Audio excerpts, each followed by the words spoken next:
Ողջույն սիրելիներս, այսօր պատրաստում ենք անչափ համեղ բանանով բիսկվիտ։ Այս բիսկվիթը առանց գլութենի է եւ կարող են օգտագործել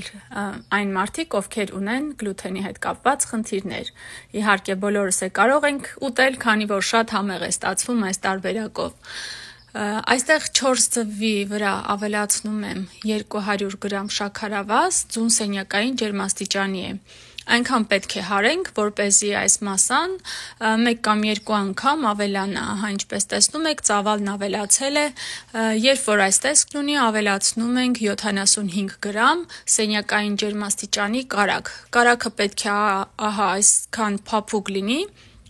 որպեսզի լավ խառնվի մյուս բաղադրիչների հետ։ Այնուհետև ավելացնում ենք 200 գրամ թթվասեր։ Թթվասերը նույնպես պետք է լինի սենյակային ջերմաստիճանի։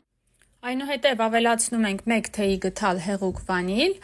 Այստեղ ունեմ 2 միջին չափի բանան, լավ կլինի, երբ որ բանանը լավ հասած վիճակում լինի։ Խյուս ենք պատրաստում եւ ավելացնում ենք մնացած զանգվածին։ Բանանը պետք է լինի նույնպես սենյակային ջերմաստիճանի, այսինքն բոլոր բաղադրիչները, ինչ որ օգտագործում ենք այս տեսանյութում, բոլորը պետք է լինեն սենյակային ջերմաստիճանի։ Այստեղ ունեմ 185 գրամ եգիպտացորենի ալյուր, մանր աղացած տեսակն է, ավելացնում եմ 1 թեյի գթալ սոդա եւ խառնում։ Նախապես մաղով անց եմ կացրել ալյուրը։ Ավելացնում ենք մասային, միանգամից մի ավելացրեք, ուղղակի այսպես գթալ ավելացնում ենք եւ խառնում։ Հիմա պետք է այս կողքի հատվածը անպայման այնպես անենք, որպեսզի ալյուրը կողքերին, պատերին կպած չմնա, այսինքն բոլոր մասան խառնված լինի միասին եւ համասեռ զանգված ստանանք։ Իդեպ նշեմ, որ շատ երկար չենք հարում, այս եգիպտացորենի ալյուրով պատրաստված խմորները բավականին շուտ են խտանում։ Եթե սպասենք եւ շուտ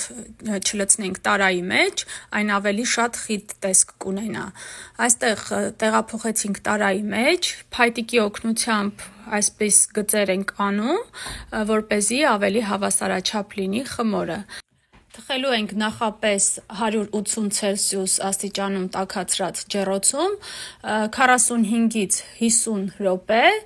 կամ կախված է ձեր ջեռոցից, անպայման պետք է ստուգենք փայտիկի միջոցով թխվածությունը։ Ահա եւ պատրաստ է, իմ մոտ թխվեց 50 րոպեում։ Անպայման նախքան ջեռոցից հանելը ստուգեք փայտիկի օգնությամբ, եթե փայտիկը այսպես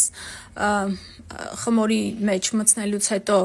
հետքեր չկան խմորի, ուրեմն թխված է։ Ահա եւ պատրաստ է մեր շատ համեղ եւ առանց գլութենի բիսկվիթը բանանով։ Դուք էլ պատրաստեք հենց այս բաղադրատոմսով, շատ համեղ է ստացվում,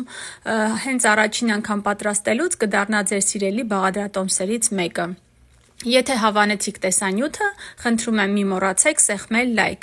Եթե առաջին անգամ եք ալիքում, սեղմեք բաժանորդագրման կոճակին, նաև զանգակ կոճակին, որպեսզի ստանաք ծանոցում իմ նոր տեսանյութերի։ Ցտեսություն, կհանդիպենք շուտով։